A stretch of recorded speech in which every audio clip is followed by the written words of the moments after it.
But long story short, I've been coaching for about 5 years, full time. I've been doing this since I was in my early 20s, which I think is pretty cool. Never worked a 9 to 5, looked at that, said, not gonna be me, never did it. And through my whole personal journey, have just really found the value of community in this work. With sustainability, that's probably one of my biggest values when it comes to running my business and creating content. I've been sharing my story on social media for probably 6, 7, 8 years now, professionally for 6. And I have created thousands of pieces of content, but I've also burnt out more times than I can count. I have tried a lot of different things. I'm gonna speak exclusively about Instagram because Instagram is my strongest platform. I do use other platforms, I've grown on other platforms, so you guys can ask me about that later, but sustainability is the number one thing for me. Carry with everything that I'm about to share that I probably film 7 to 10 short form videos a month. Like, I don't do mass quantity. I'm actually a very strong quality person, so although there's so much that Arthur and I agree on, I'm going to take a really different approach, which is really a quality, which is what I think the secret to sustainability is. I will say that with everything I'm about to share, there's a lot of quantity that will come from it in terms of growth, conversion, all of that fun stuff. I'm way more feminine than you guys. Please do not use masculine language like KPIs and other acronyms I don't understand. You can ask me, I will simply say I don't know. But again, very feminine approach here. The magic in the room is that my brain is super different from yours. But anyway, I'm a big community girl. I'm in a lot of communities. My coaching is primarily body confidence for women. I have some men, I do a lot of mindset work, but if you really had to niche me down, I work for body confidence. Women probably 25 to 45 is my audience, predominantly mostly American. I'm American, I started my Instagram in America, my algorithm goes to America for the most part. I am eating disorder recovered, I have chronic pain condition, this is what I do. I host the Women's Circle in Uluwatu. I'm expanding in a lot of the events that I do in Bali, so I do a lot of in-person community as well. It's not just online, and that's very important. In-person and online can feel really separate. We're going to unite them. I do a lot of Pilates. I recently joined Nirvana. I don't know how I feel about that, but I'm there. Online coaching I do. I'm friends with my landlord. I love my neighborhood. And I have family and friends. Don't have a boyfriend. Take that what you will with that information. But I have really strong friendships and really good relationship with my family, which I used to not. This might sound like a bunch of random facts, but again, the uniting thing here is that I have a really strong sense of community. I really want to give that to you guys today, because again, I know that you value community, but who feels like they really have a strong community in their audience? Like, does anyone feel like they really are connected to their online community? Okay. Little bit? Okay. Mostly no. You're in the right place. Okay. Important things you need to know about me. I don't scroll. My goal is to throw my phone in the ocean. Grow my business so big that I don't need the phone anymore. Somebody else does it for me. I get very overwhelmed when I scroll. The reason I tell you this is because I want you to know that everything I'm about to share is not some random bullshit that's trending right now that I saw somebody else talk about on Instagram. I'm also not going to tell you anything that is hacking the algorithm. That shit makes me go crazy. Can I swear here? Okay, fuck that. I go absolutely fucking crazy when I try and understand the algorithm, so I'm not going to do that. Everything that I'm going to show you is me basically studying myself and my audience. And you might think that that would limit you, but really what I've realized is that it exponentially multiplies my audience and the strength of that community. Also, I do everything on my own. Just keep that in mind. I think that there's a lot of intimidation. Again, we talked about the perfectionism and that, like, oh, but I can't do this because statements that a lot of us have in our head. But like, I do everything on my own. I'm actually hiring right now, which is really exciting. Big deal for me. I would love a clap. None of the everybody in click there. Yeah, well, I only have one hand. I can't. Clap, clap. But yeah, so if you guys ever feel intimidated by doing this on your own, like, please know that even though where I am now, which is a really fantastic place, I've been doing this on my own, more or less, for a long time. If you guys have questions, just raise your hands. I know that I talk like a gerbil sometimes. Again, my brain moves very quickly, but I love questions. Okay, this is me. That's more recent updated photo. Again, the reason I share this is because I started at zero. I started really small. This is, I can't do math, 5.5 years ago. I took this screenshot because I was really excited to reach 1,000 followers, and I was really close to that. Obviously, July 2025, I've since more than doubled my audience since then. I took that screenshot this morning. I've seen a lot of growth, but again, what I really want to say here is that I take a quality over quantity approach, which means this growth was an accident, more or less. I never really set my goal out to be, I'm going to grow my audience as big as possible. Does it make conversion easier when you have way more leads? Absolutely. Do you need that many leads in order to convert? No. I was full-time in my business at this point, booking out my calendar with clients. And that was 5 years ago, I think. Again, a lot of this happened more or less by accident because I just figured out how to make an extremely strong community. I look at that number and I'm a woman, I have a lot of emotions, but I have a lot of emotions towards that 120,000 because it's a really big achievement, but also because I feel like I know every single person, other than the 10% of men that follow me. I know about 110,000 of them really well, and I'm going to show you how I know that.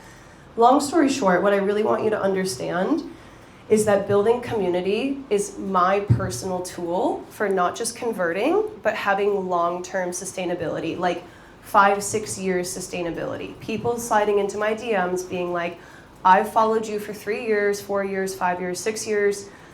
You are rock solid. You've never switched up on us. I trust you. I like you. I'm finally ready to work with you. Here's thousands of dollars. Because we have to play the long game. Does anybody ever feel like they're chasing the algorithm and you're also going crazy? One person? Are you guys joking? Yeah, thank you. Be vulnerable with me. I'm a woman, I'm safe. Pretend I'm your therapist, if you have one of those. It says not a therapist. Yeah, I'm not a therapist. And so legally, in a contract that we'd sign, I'd say I'm not your therapist, but pretend I'm your therapist. Anyway, I chase sustainability, I don't chase going viral. That being said, I go viral a lot. Okay, so these are some of the stats that I've seen more recently in my account. These are my top performing posts. I know that the screenshot's not very big, but we're looking at, on the top left in the middle, it's about, I think I took, yeah, it's at about 45 now, but I took this screenshot a couple weeks ago. So yeah, 31 million views on that one video, and then the 9th best is, I don't know, in the 100,000s, it's like almost 400,000, I think. Instagram introduced these really fun stats that you can see now. So I've got 65 million impressions, views, again, these are big words, I don't know. Yeah, it's a fuck ton. It's a lot. 98% from non-followers, so that is non-followers are my new leads. And then, yeah, again, I took this a couple days ago, so different. 60 million views in the last 30 days. Every single time I open the app, it's usually maxed out. Usually I have 100 comments too, but it's pretty much always maxed out. I'm pretty much always just reaching a bunch of new people multiple times a day. I gain about 1,000 followers every other day right now, which is really great. Okay, so this is how I do it. Can I take a seat, to be honest? You guys are nice and strong for standing for so long, but couldn't be me. I feel like I'm crouching over this little laptop.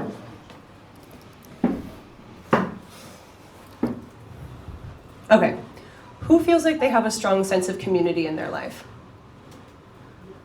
Great. What do you think makes a successful, strong community? Shout it out. Consistency. Okay. Authenticity. Okay. Vulnerability.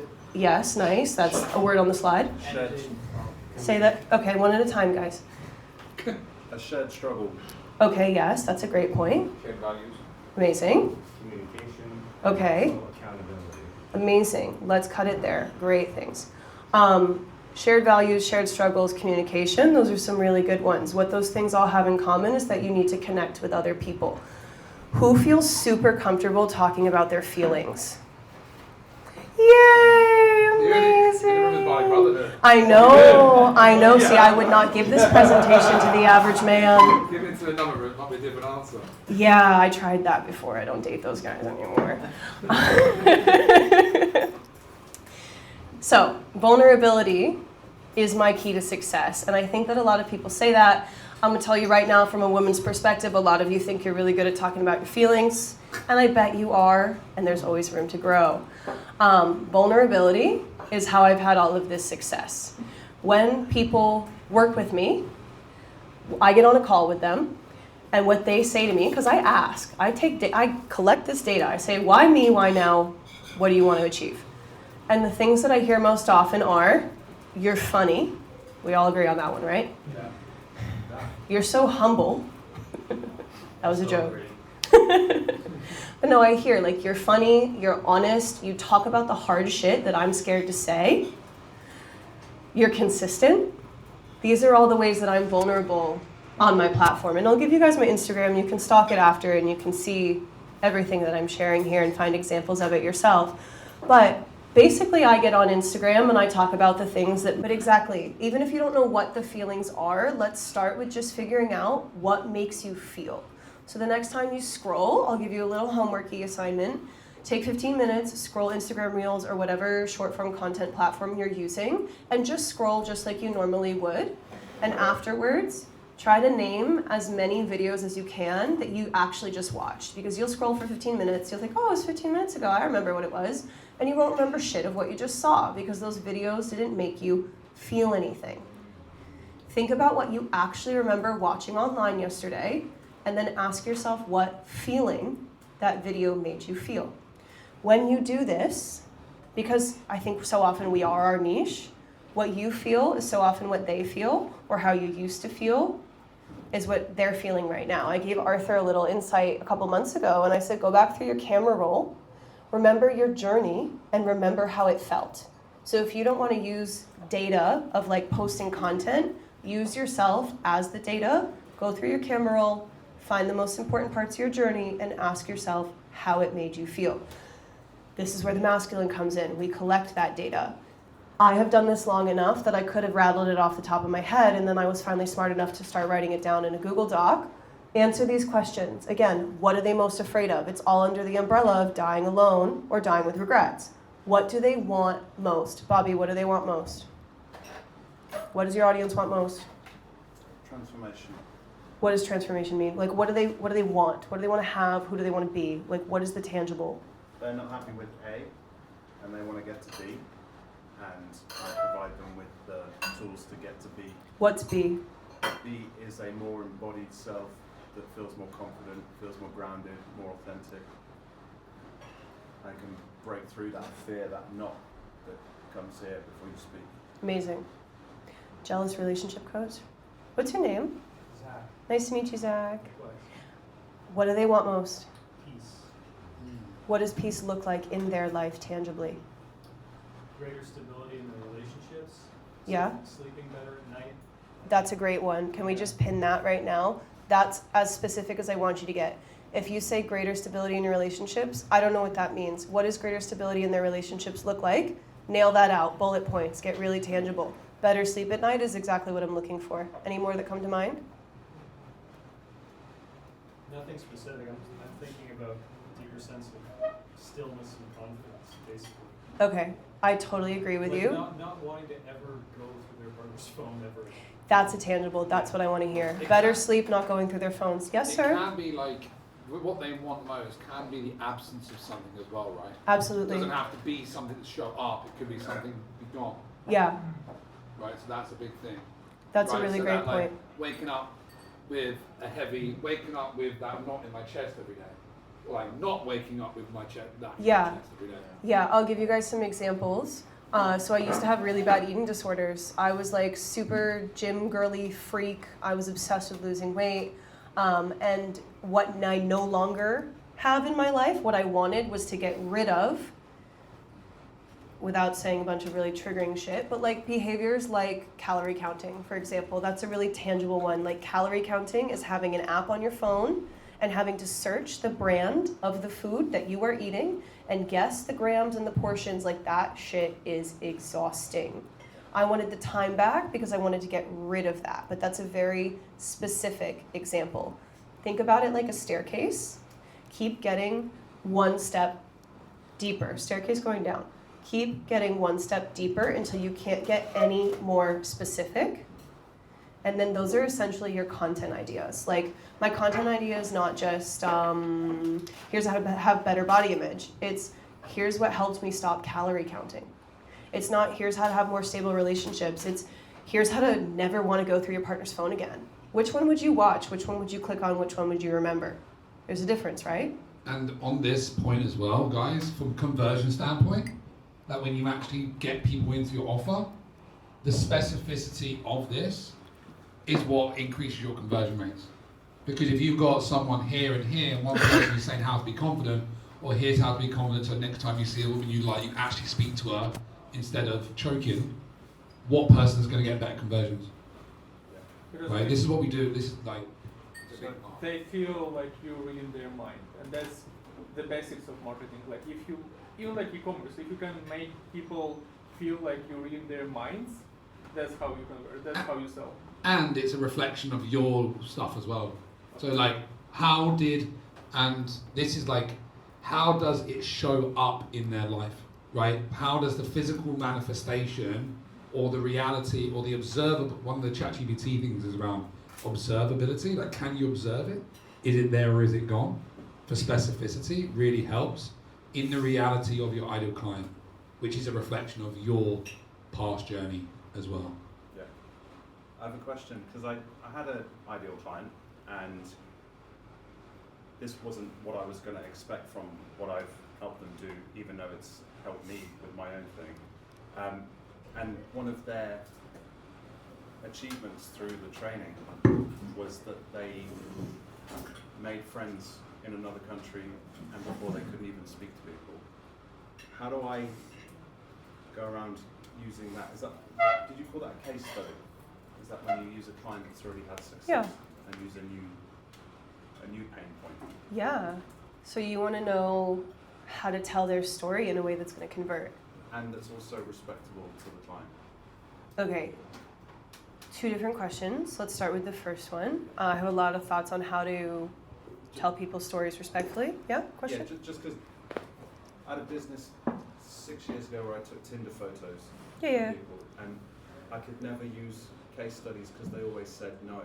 Yeah, They okay. didn't want to show that there was shame around it, Yeah. that they'd take Tinder photos. And now I feel I don't want to ask to use people as case studies because it's very vulnerable. It's all very good sharing your own vulnerable story, but sharing other people's vulnerable stories, I don't know where the line. Yeah, well, I've got a lot of thoughts on that. I could probably spend an hour talking about that specifically, but the first two things that come to mind are, number one, normalize sharing people's stories on your social media. So like, my clients sign up with me, they know that they met me from Instagram. They know how my Instagram works. They know that they were inspired to work with me because they saw me sharing anonymous client messages every fucking day. It's a regular thing. And so I've got a group chat that is private, but I share screenshots from it, and they all know this, and they're all okay with this because I crop their names out and I leave personal details out. But they signed up knowing this is the body image coach I met on Instagram. And so that's one thought. What do you think of that, first of all? I like the word anonymous. Yeah, anonymous is really good. Yeah, and then, the other thing is that you can just have a conversation with them proactively before you have something you want to share. Like on my discovery calls, I ask them, like, what inspired you to book this call now? And I basically try to find out what piece of content or what client win was really like the last thing that made them book it. And you can ask that, like, have any of my clients' stories inspired you? And you're just normalizing that you are going to be talking about your clients. It's also baked into my contracts that I take testimonials, and I ask them up front, like, do you want me to change your name? Do you want me to not include a name? Is it okay if I have a photo? Like, the consideration of asking proactively before you do it versus the anxiety of not knowing how they're going to react. Again, communication, connection, consideration, lots of good words that start with C. I think it's really simple. Like, don't overthink it. own what you do as well. I think that there's a confidence piece to that too, of like, I create fucking life-changing transformations and they actually want to be celebrated. So actually a lot of my clients, like people have asked me, how do they feel about you sharing it on social media? And I'm very realistic in the fact that a lot of them sign up with me, even if they're really shy, like even if they don't believe in themselves, they low-key want me to shout them out on my Instagram stories because that feels good. And so you can also make it something that's a celebration, not something that's like an imposition on them. The stories that you tell are a reflection of your ideal client's problems. So you would say like, what was like confidence, right? My client James, every time he went to stand on stage, he would feel a knot in his chest. This is what we've done. We went through X process, Y process, and Z process that helped him proudly step on stage and talk his voice. So your case studies are a reflection of your mechanism in your offer as well. So it's not like random, not like telling a random thing, their deepest, darkest pains, but you tell the problems that your ideal client have and describe it in a way of solving them through your offer as well. Okay? Yeah. I think something that's really helpful to remember is that you're creating a life-changing experience for them. And again, my whole fucking pitch here is feeling your feelings, you guys. Think about what feelings this made them feel. And as far as you asked, the second question you asked was how to actually present that story. Focus on the feelings that they felt. You don't need to necessarily even share their name. You can just say, my client did this. And then hit on, like, the feelings are the main point of what makes a good piece of content, what makes a good story good. Like, if you help them make more friends, how were they feeling before? Not a rhetorical. How were they feeling before? Stuck, shy, couldn't open their mouth. Lonely? Yeah. Sad? Anybody ever felt lonely? Feeling lonely sucks. I cry about feeling lonely when I feel lonely. Like that, go for the strong emotions. And you can ask them these questions. It'll make you a better coach. How did you feel before? How do you feel now? What do you think made you successful? Tune into the feelings and really preach to those feelings because, for example, I had a client, severe chronic pain, couldn't work, on disability. She's been disabled because of that for so long that she was 28 years old working with me, never been kissed, never been on a date, still a virgin. Can anyone relate to that? No, right? So that's not really the part of the story I'm going to focus on, even though it's crazy. Congratulations to all of you for having sex, by the way. But how do we think that she felt? Again, scared to die alone, scared to die with regrets. Lonely, unlovable, not enough, sad. And then how did this tangibly show up in her life? Not being confident enough to go on dates, not being confident enough to wear what she wants. Makes sense, right? Great. Did you have a question? I was gonna add, not in the content world, but in tech sales, I've been like director of sales for a few startups, and we would, obviously you're trying to get a lot of case studies right off the beginning, for your first few clients. And so I'd build it into the actual agreement itself. Yeah. Because whenever you come to contract negotiation and like pricing, if they ask for a discount, I'd never like just drop straight on price. We do this tit for tat. Hey, I'll give you this, you give us that. And like case studies is super valuable for us. And then I saw like how much they were bought in after they became a client because they knew that like, hey, we're trying to build you into the perfect example for this case study, and we already put that in the agreement of like when we're gonna meet to check in with them and make blah blah. And like the implementation was just I started doing that in all my contracts. Like, man, if I can get the client to agree to be a case study from the beginning, they're going to be more on time and on point with the offer. Right? Yeah. And then William Brown uses that for a price drop as well. Yeah. Tip for If you can't afford it, but if they say no to your full price, I'll tell you what, I'll give you $1,000 off on the condition that you give me a banging testimonial at the end as a price drop. Little hack for you guys. Mm-hmm. Someone else have a question? It's just a thought. I see the process here. I realized the thing that was like holding me back the most on social media is like I didn't really grow up with that. I don't really spend much time on social media, and people would always like, "Hey man, you should share more and post more." Like, I don't want to be a slave of social media. Me either. And I realized I don't want to. I thought like I don't want to put content. No, I want to do something that I love doing. Yeah. But if I see that, it's like, it's more doing something that they love watching.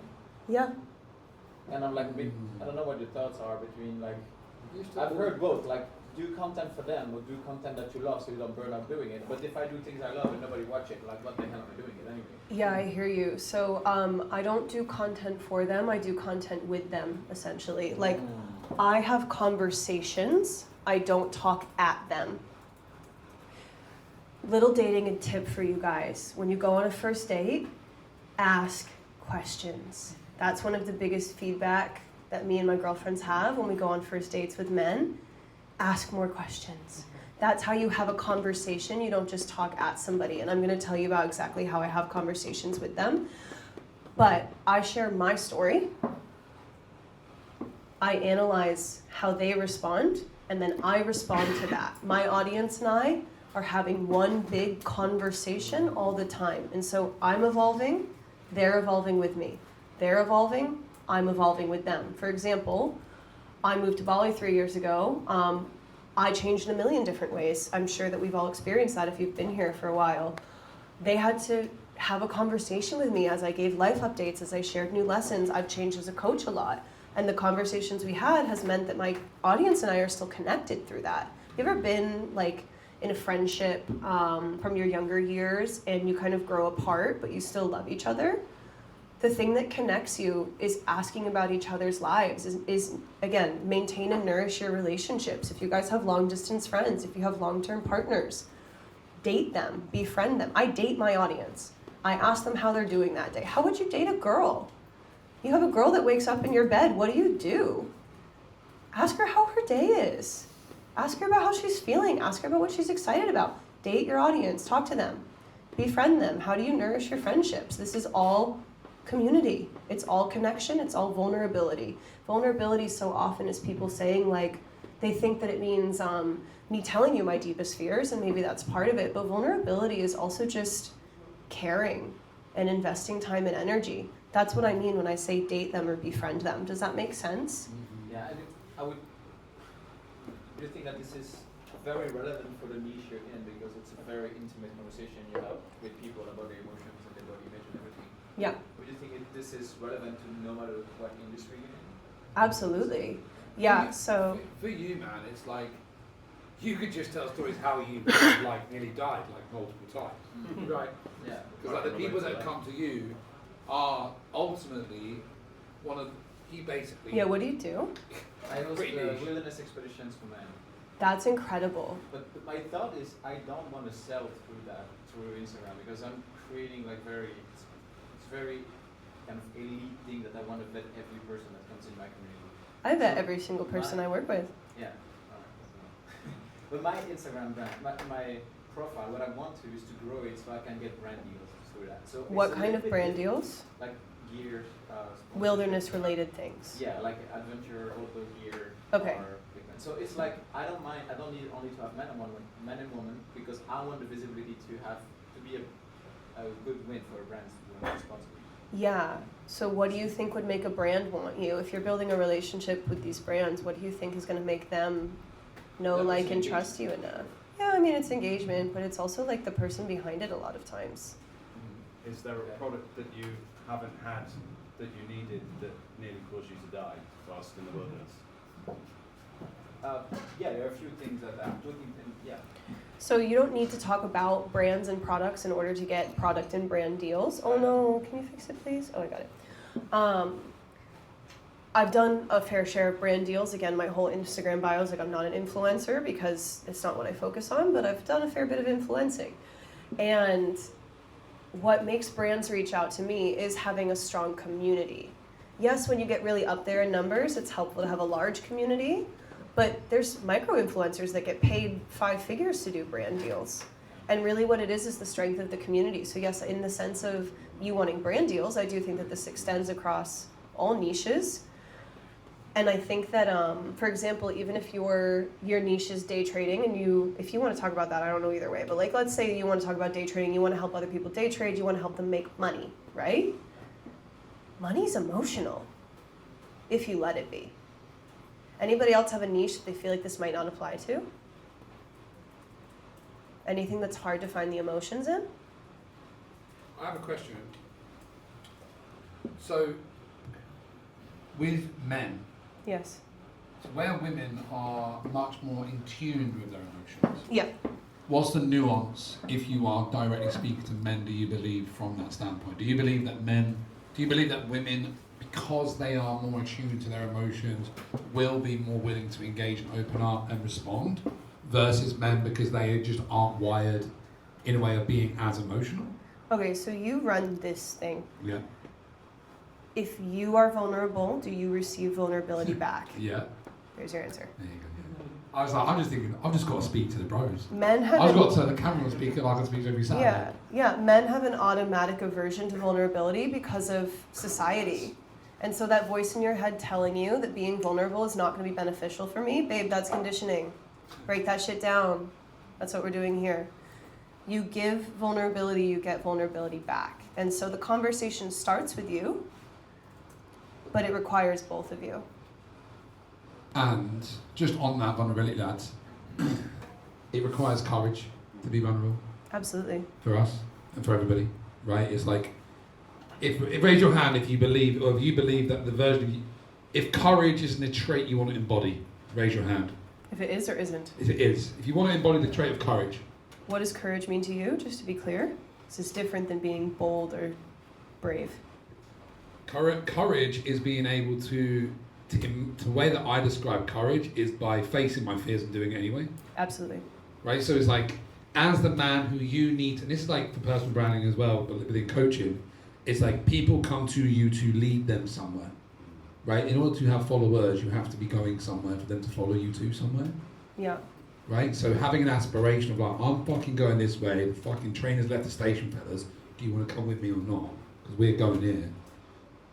If that version of you, who you aspire to be, has courage in all areas of life, and willingness to be vulnerable, the courage to be vulnerable is where that trait is embodied most.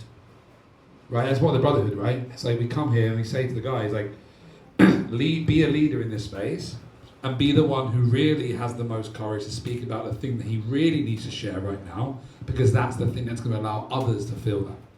And the permission slip that you give other guy to say you can feel what you've got to feel, and it's courageous and shows bravery to speak that. Yeah. That's what we do. Yeah, absolutely. That's what you guys already do. Like, you're already doing this. Just need a little more strategy. Just not like that. Yeah, well, I have a tripod.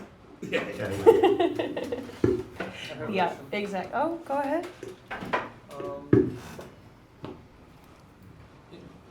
Because I remember you in the last 2 years, you in your bio there is like, I'm not influencer. Yes.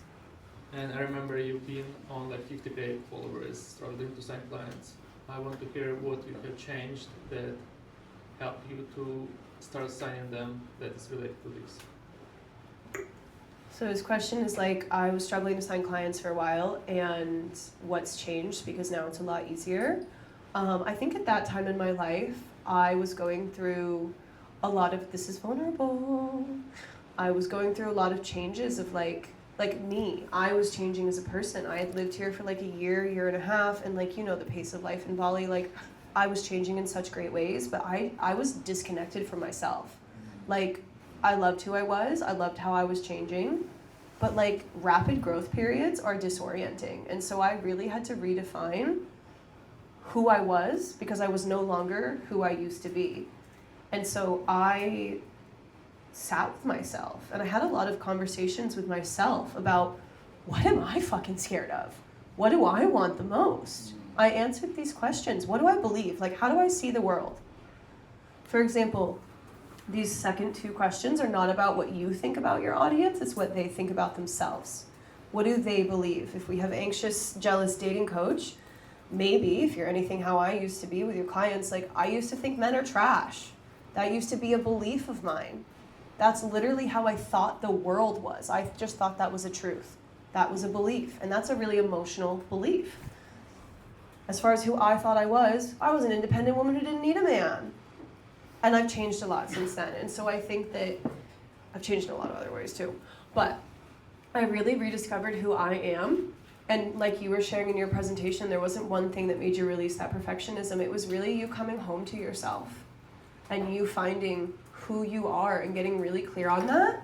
And not just getting clear on it, because you can do a little SWOT analysis. Your little masculine brains will be like, ChatGPT, tell me my top 5 values. But like the emotional side of that is accepting it and accepting your fears, accepting what you want most. And when you accept it, you have the vulnerability to share it as well. That's what got changed, that you can Yeah. be vulnerable in the content? I think I just figured out more clearly these answers for myself, and then I started talking about them more. And then I became a little bit more masculine, and I started collecting data. And I started putting all of this together. So, I'll show you some of the ways that I do this tangibly, because I think it's nice to talk about these things, but you really need examples. And then I'm going to show you the data that I've collected about my audience as a result. So, one of the main ways that I do this is that I ask on my, again, we're talking about Instagram today, you can ask me about other platforms, but Instagram has this great thing where you can it says ask me anything, it's really shit quality, but it says ask me anything, and they submit questions, which you see here, and then this text that you can't really read, that's me giving examples, because again, vulnerability is really hard for people, and so if you just say ask me anything, you're asking them to be vulnerable first. And so I'm vulnerable first. The things that this says is, I can't fucking read it either. How do I stop comparing myself to people? How do I find my style? Because they're really uncomfortable in their body and therefore clothes. How do I find a good partner? How do I stop caring what people will think? Like, again, the deeper fears. I don't go too deep because it's too much for them. Like, I bet you guys have heard that before. How do I stop wearing makeup? Things that they've indicated through comments, through cross-referencing other people's content, things that I have a hunch they might be afraid of or that they might want help with. But I am vulnerable first by giving these suggestions.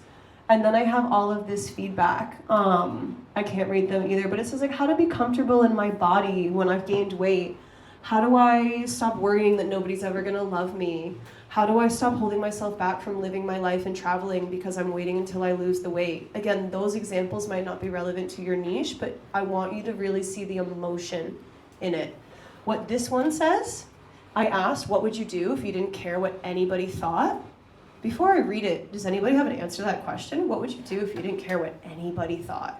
Like complete freedom, the world is frozen, you can go about, do whatever you want, nobody's gonna know or care. What would you do? Don't overthink it. 3, 2, 1. Say it? I'm already doing it. Okay, great. I'll be myself fully. What does being yourself fully mean? Like, what are you not doing? What would you do? Tangibles. Create content, probably for a lot of you. I mean, like, yeah, creating content. Okay. Having fun. Okay. Travel more. Okay. Vulnerable question though, right? But sharing more. Sharing more. Anybody else? I saw some wheels turning. Nobody else has an answer to that question. This is your journal prompt. Go home and write it out. What would you do if you didn't care what anybody thought? Vulnerable question. This one says, oh my, the first thing that popped into my head is leave my husband. Has anyone else ever been in a relationship and like you want to break up but you're scared? The first time that you actually admit that you want to break up is a huge fucking step, right? Yes, no? It's a big step. If you know that something in your life needs to change, admitting that it needs to happen is a huge deal. Somebody shared that with me. Somebody I've never fucking met in my life, knowing that I regularly post this shit. Why did that person feel comfortable being vulnerable with me at such a high level? Sounds like it's the first time she's ever said it. Because I was vulnerable first. And then I get messages like this every single day. Since my account had 400 followers, I've gotten messages like this because I share my story and then they share their story. But that's a lot of what comes when I post these things on my story. So that's one of the ways that I do this. Any questions about that? Go ahead. It's just a reflection on vulnerability. I love this and you're doing a great job, obviously. And I'm coming from a military background where vulnerability is not a thing. And I did a lot of work to be able to go on the other side and realize what is cool and not cool to do. I think nowadays there's also a lot of trying to monetize vulnerability, which is pathetic to see. And you see, like, I don't know, I just wanted to playing the card of vulnerability, and you look at things and you're like, Yeah, that's really different. You're not like trying to get the pity of people. Yeah. I call it vulnerability porn.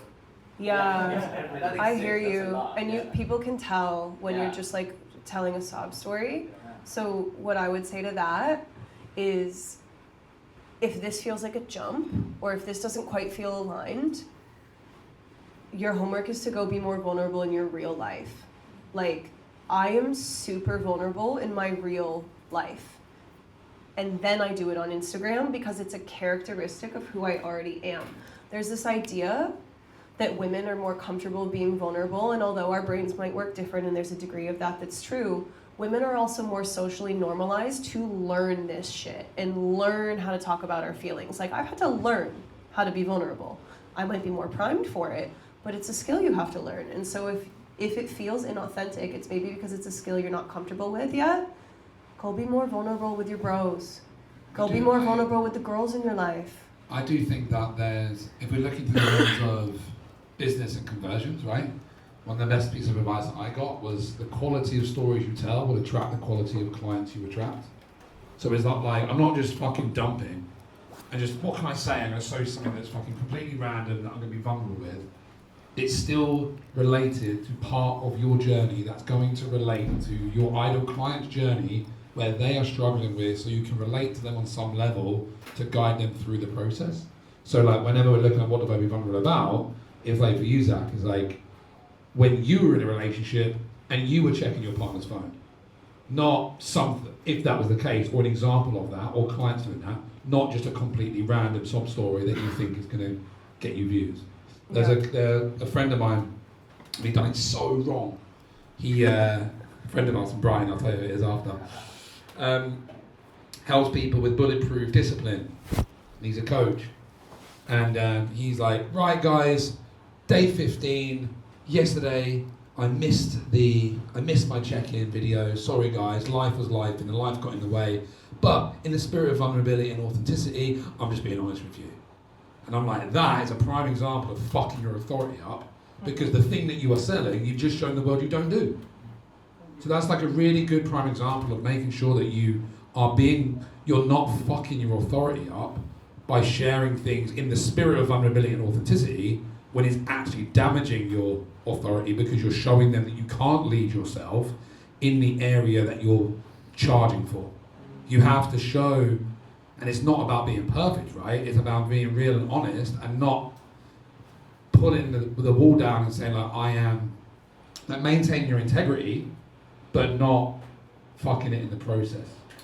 So I'm confused. How do you think he should have done it different? So I can add also. I don't think he should, You think he shouldn't have shared it?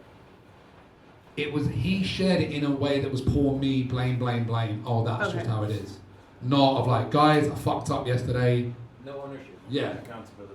It's Accountability. Yeah, it's being accountable. Okay. Being a leader, not saying, oh, life was lifing and things just got in the way. Yeah. It's like, that is a conflict of the trait that you are demonstrating that you need to embody to lead people. Yeah. I also think that you not always need to share your weaknesses to the people that are not in your close circle. Yeah. If it's like if you're a business coach, you don't need to share like your weaknesses that will make perception of other people of you just like lower, you know. I think this is a slippery slope, though. It so quickly becomes I want to hide my flaws and I don't want to be vulnerable about who I am. Yes? Can you tell us how you personally share your vulnerable side without with an intention? With intention. Like, to not trauma dump and be like, oh, poor me. How do you do it in such a way? Because you're obviously very good at it. Thank you so much. I mean, how do I want to help them? I know I'm a little fairy at heart. How do I want to help them? Like, so if we go back to my example of, like, at one point when I went through eating disorder recovery, I gained a lot of weight. And that was really hard because I looked different than I had ever looked. And it was just really hard. And so if I wanted to share that story, I think there needs to be space between you having that experience and you sharing that experience, and the space is you processing that experience. I had somebody who was going through something and they really wanted to share about it. Like this is the division between influencers and like people that run a business that happens to be on Instagram. I'm not an influencer. Like I don't get on my story and I'm like, hey guys, today I had a green juice and I'm going to the gym. Like I've not even lived that and processed it yet. I'm telling stories that I've already found my clarity in, and so you need strong tools for processing. I went to therapy every week for 3 years, and that's where I process shit. I am a girl, so I talk to my girlfriends for hours and hours and hours about everything that's ever happened to me. Having vulnerability in your own personal life, again, is going to allow you to show up not just vulnerably, but authentically and intentionally in your community online. Because here, you're a community member. When you're building a personal brand, you're a community leader. And so how you participate and how you lead are different. And I do think that leaders need to have a level of a lot of different things, but one of them is processing your own experiences. Sorry, what I'm saying is like, and it might be the wrong word, but what's the formula for it? Because I've got a very dark story and I don't want to share it without them gaining something from me sharing that. Yeah, formula for processing or formula for making a piece of content about it? Making a piece of content about it. I could talk to you about that for hours, but what I kind of try to stick to is, and once you find clarity in what the emotions are, what the pain points are, answer yourself.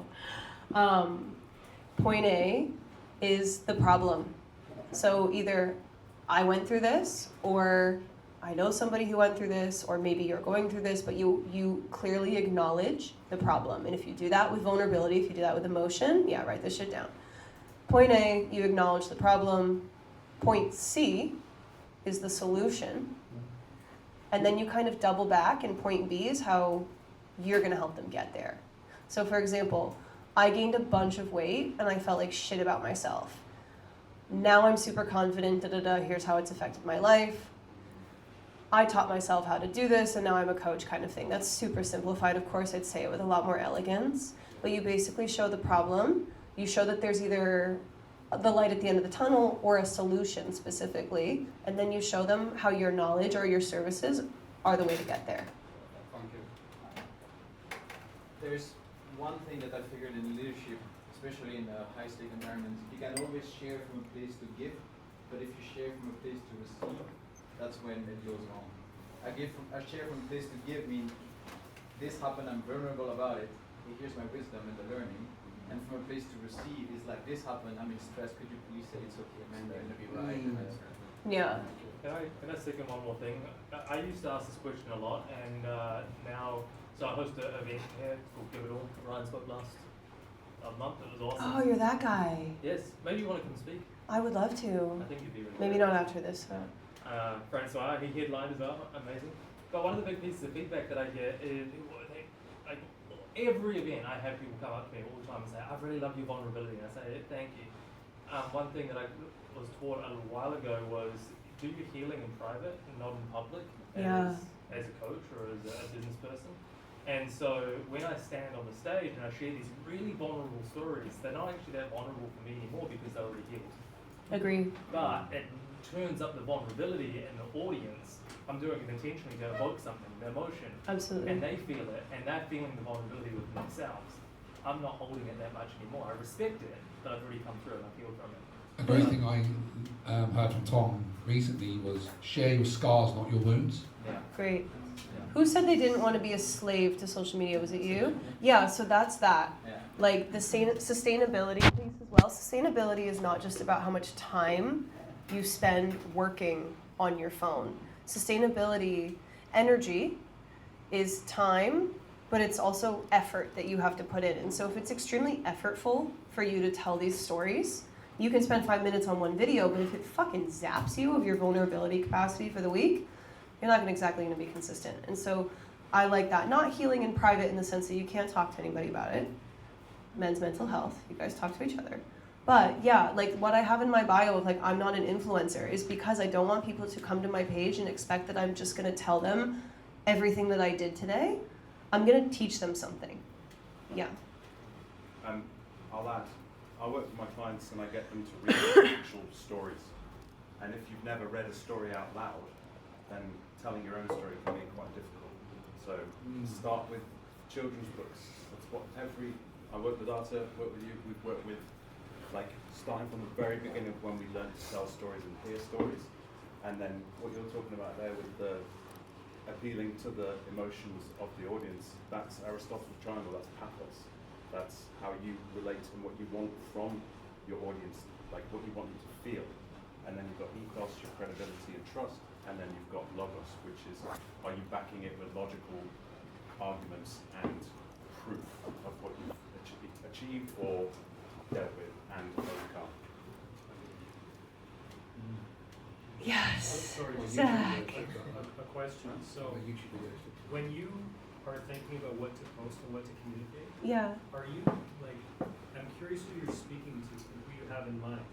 Is it one client that you had in the past, or is it like your ideal profile of a future client? Because like I had a consultant come into my business and they kind of found 3 different avatars Yeah. of like typical profiles of my customers, Yeah. my clients.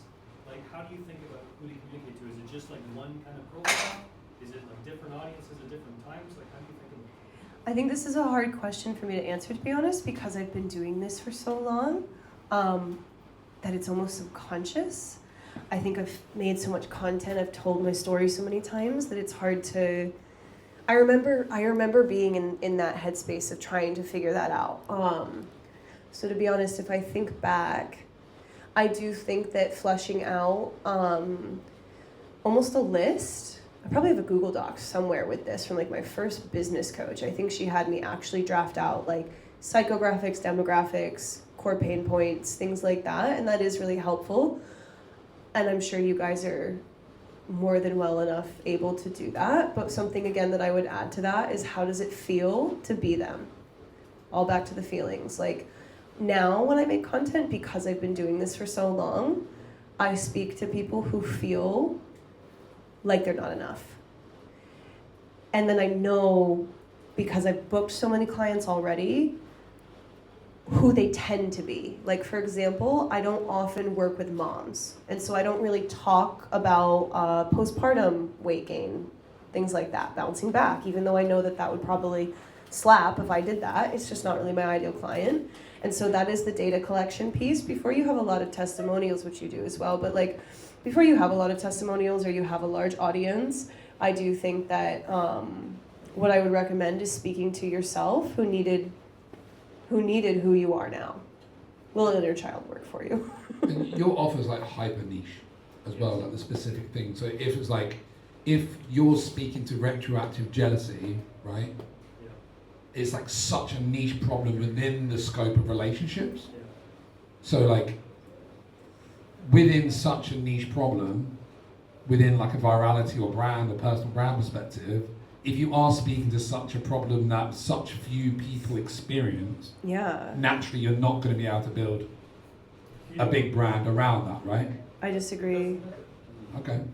I'll send you a woman. Unless I'm saying if it's, but then would that not be different types of content, right? If I'm speaking to one person who's, that person's experienced a lot of jealousy in their relationship right now, and I only ever speak to that person, how would that speak to a broad audience at the same time within the scope of like the algorithm to be like, oh yeah, because my understanding of the algorithm is like collective consciousness of like, I'm speaking to people that have the same problem. Yeah. And there isn't that many people with that problem. Yeah. How do those two things coexist? Okay, so retroactive jealousy. I don't really know what that means, but let's say that it's that in your relationships. Okay, let me give an example I better understand. I have a chronic illness. I experience a lot of chronic pain because of it. Does anybody else have that experience? Cool, bros, nobody else. Can you understand, though, how it feels, which is how my chronic illness makes me feel, which is lonely and limited in my life? Like, it stops me from being able to fucking go outside some days, and it sucks. Like, I might never run a marathon because of this, and so I feel grief. I feel loss. I feel fear. And you're never going to run out of people who feel those things. You don't make a video of, here's how to deal with grief. You tell your niched story, But again, you capitalize on those emotions. There's a lot of people that follow me. They do not have chronic pain conditions. They do not have chronic illnesses. But they follow me for a myriad of reasons. Number one being, they know somebody else who's been through that. They have a fear of experiencing that, and so they want to be prepared. They want to understand people who aren't like them. And when you think about community, not just one-to-one conversion, let's say I have someone who follows me, interviewed to work with me. She wants to work with me because her sister has a chronic illness. Like, I'm never going to run out of people who know someone who's been in pain. Do you get what I'm saying? Like, community is not just one-to-one, are you a good client for me? It's your ripple effect. Like, I know a guy who helps people who have jealousy in their relationships. I don't have that experience, so I'm not an ideal client. But if I have a friend who's going through that shit, who am I going to call? Zach. That's community. What did you say? Ghostbusters? I don't know if that phone number is still in service. But do you get what I'm saying? Community is networking, if we need to substitute a word, and vulnerability is courage, if you want to substitute those words as well to make it more palatable. But like, community is networks. I'm not going to work with 120,000 clients. 120,000 clients are not 120,000 people are not my ideal clients. Do I need to book 120,000 clients to meet my financial goals or meet my other goals? No, right? I've attracted enough people through that network to reach my goals.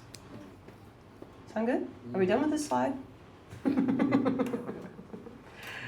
Okay, so another way that I do this is the content in the feed.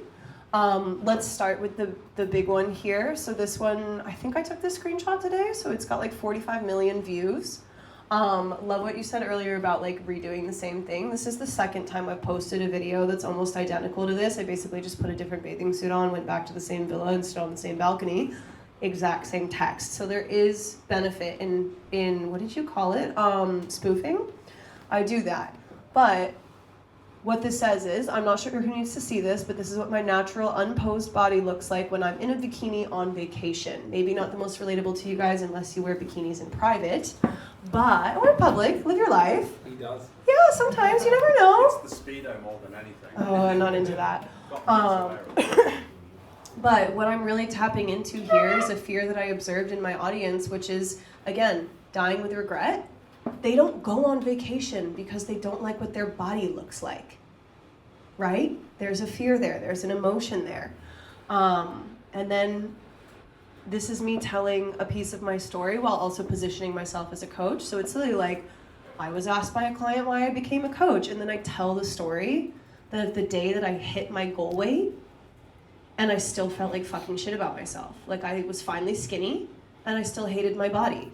The reason I made that one is because I was on a discovery call, and one person said to me, it resonates with me when you talked about a long time ago hitting your goal weight. And I was like, oh fuck, that's a thing that resonates. Let me make a carousel post, see if it performs. And it did.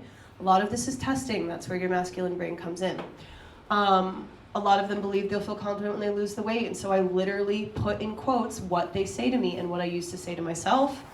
And then this is a really fun one, new kind of popular format on Instagram, but it's the kind of split photo carousel. I reframe the thought that they're currently having, the thought that I now have, to position, again, what we talked about, kind of sharing your story, the problem or how you used to feel, how they want to feel, which is how I feel now. So I position myself as someone who has the solution. And these are some things that have really helped me share my story without getting on Instagram Reels and being like, here's what happened to me when I was 7 years old. Sharing your story is not literally telling story times all the time. It's sharing a piece of who you are through your emotions.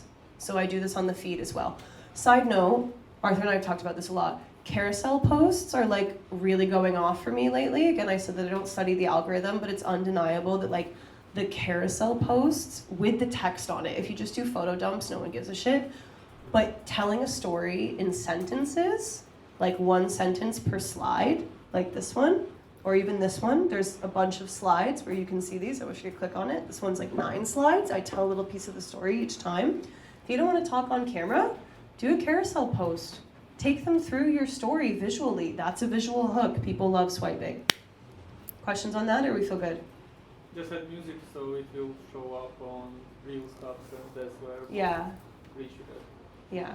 And that's what works for now. You don't need to have to like become this your entire strategy, but this is something that by using this method, I've noticed both what works for me content-wise and algorithm-wise, but mostly the evergreen sustainable strategy here is that even when the carousel posts stop performing for me the way that they have, it's this topic of hitting your goal weight. I can make infinite content about that.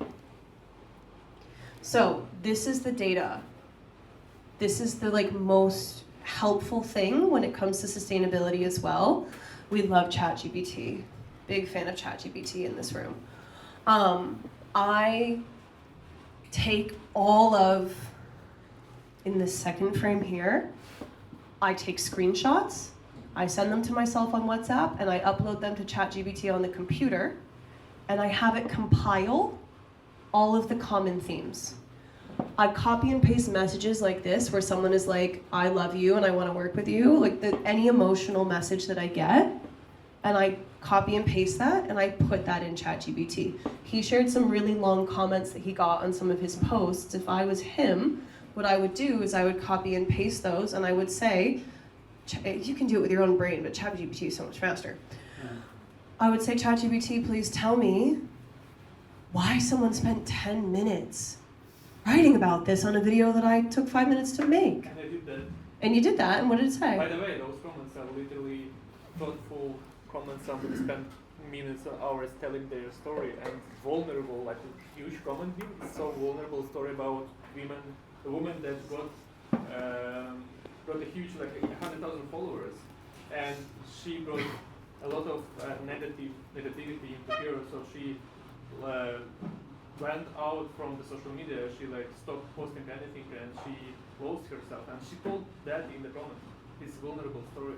Yeah. I started like using ChatGPT, like, okay, let's go to create more. So if we think about vulnerability as a conversation, I don't know what post that was. About sharing your if you have like charisma and deep expertise, sharing it with the world. So how were you vulnerable first in that moment? Before she commented that, what was vulnerable about your video? It's not the video, but she saw herself in the caption. Okay, but what was vulnerable about the caption? Where were you vulnerable in this content? What did you share that you're scared of, that you want, that you went through? But what about your story? Those examples of people that I'm not sharing. Can you give me one? But there was a coach that transformed 200 lives, but she thinks that social media is not for her because it's like surface level. There was a couple of examples. Yeah. She saw herself in that. Yeah. These are just really the questions I want you to ask yourself, because you can do all of this vulnerability shit, but I'm sure the masculine part of your brain really wants to like track it too. And so if you compile all this data, then you start to see the common themes. I'll come to you in 1 second. This screenshot, I don't know why there's such shit quality. I took all of the applications from my most recent online group program. I think I had like 50 applications. And I had a section that's like, why do you want to join this group? And I compiled all of the answers and I took the most common keywords. So this isn't just common themes, this is common themes. This is exactly in their words. That's another really important part of this, is you want to literally, if you're gonna have a conversation, if you and I are gonna have a conversation, are we gonna speak Ukrainian or English? Because you need to speak my language. Speak their language, use their words. You can use their words and tell your story and it can still be authentic. So we have common themes, how they would describe it, and then I have like keywords. I have a list of keywords. And all of this becomes, this screenshot down here is what I call those hot buttons. So if I had like content pillars, which I don't really do, but as far as topics I always come back to, it's that list. And this approach and this data collection is what has given me that list. So the body comments of like people asking if I'm pregnant always goes viral, always gets a ton of like quality engagement. Having a belly, women are really weird about not having a flat stomach. Being the bigger one in the friend group, my best friend's way tinier than me, the weight gain I mentioned, they hate taking photos, they hate getting dressed. Like, I have a list, and if I need to make content, this is what I come back to. I'm gonna go to him first. Did you have a question? I did have a question. Obviously, vulnerability is incredibly powerful on so many different levels, and definitely I totally admire who you are doing and what you've created as well. And I just want to know, because my own story, like the part of vulnerability that really held me back was the judgment. And I slowly progressed in a way of putting myself out there and being proud of like my story and also fearing less around the judgment. And obviously there's two sides to every coin. I just wanted to ask, your experience of putting yourself out there in such a beautiful and vulnerable way, how have you handled and courageously stepped through like any kind of like trolling or any kind of like negative comment?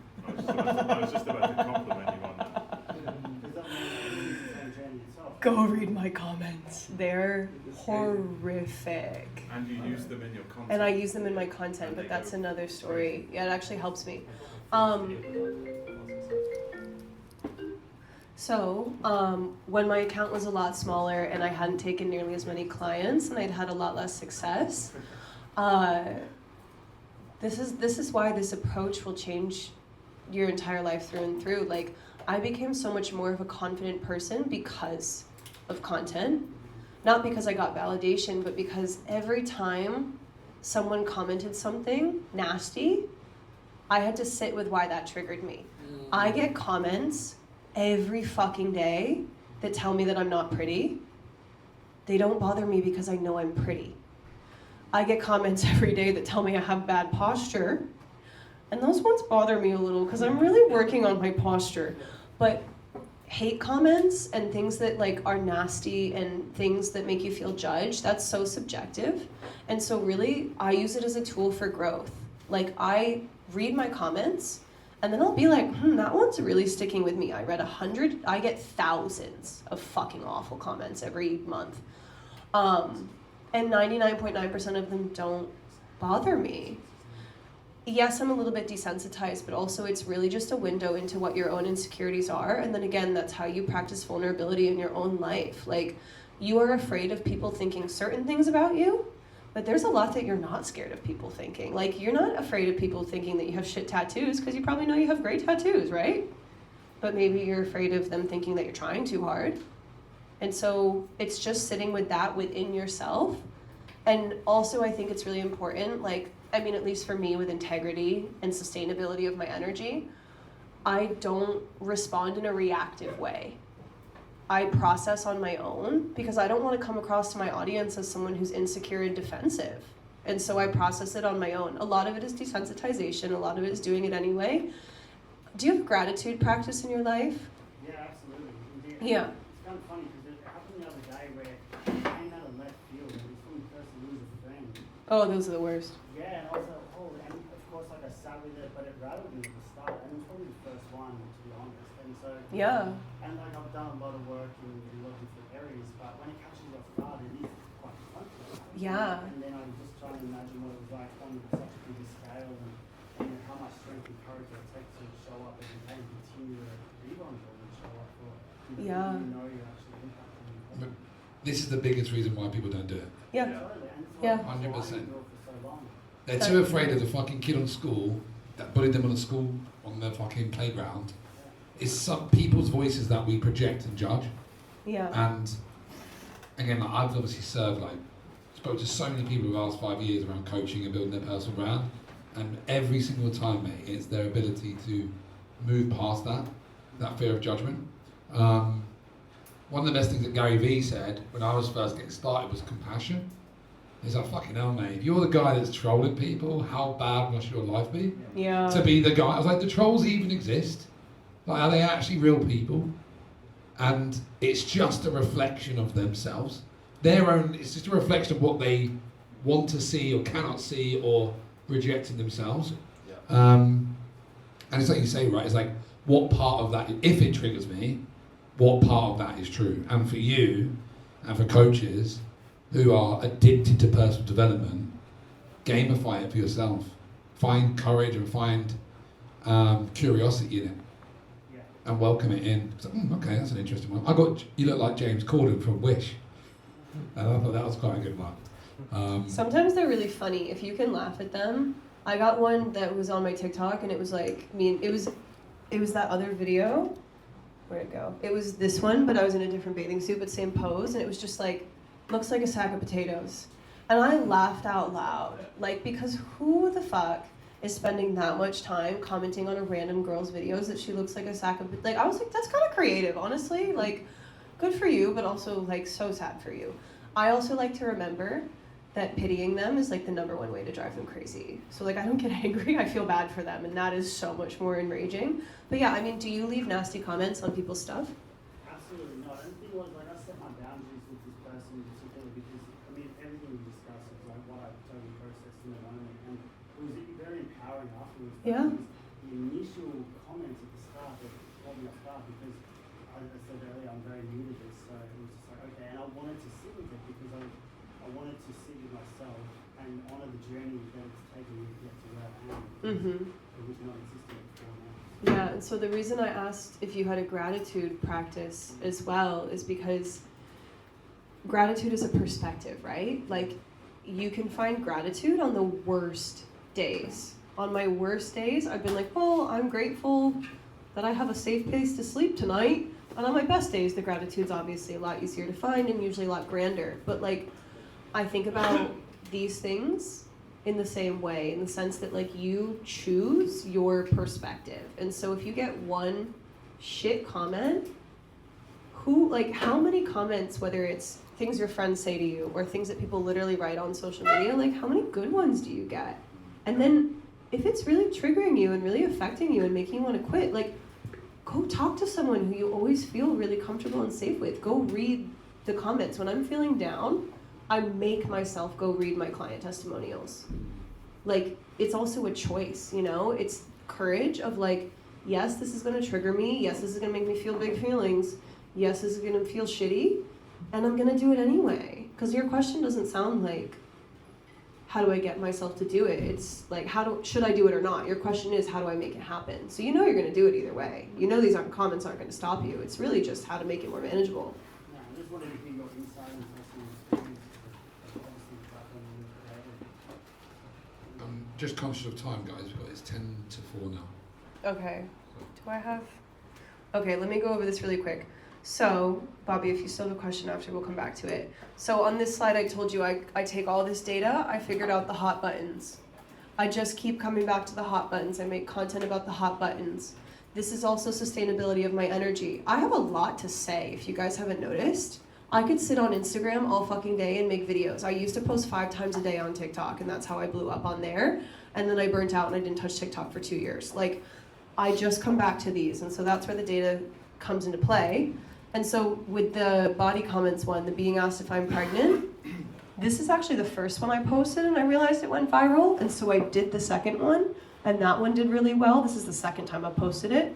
And then I did a whole series. All of those videos, one after another, are all about being asked if I'm pregnant. And you can see the views on it. This is when I had like 70,000 followers. And so the relative views is like, it's so much higher. And so rinse and repeat. Take content out of, like, stop making content something so personal in this respect. Let it be methodic. Look at the fucking data. You guys are good at that. I can tell that you're good at that. Look at the data. Take your ego out of it as best you can, and that's a practice skill. That's everything I have. If you want to stalk my Instagram, that's my public account. I have a personal account if you want to be friends. If you have more questions, again, with consciousness of time, then things will come up. That's my WhatsApp.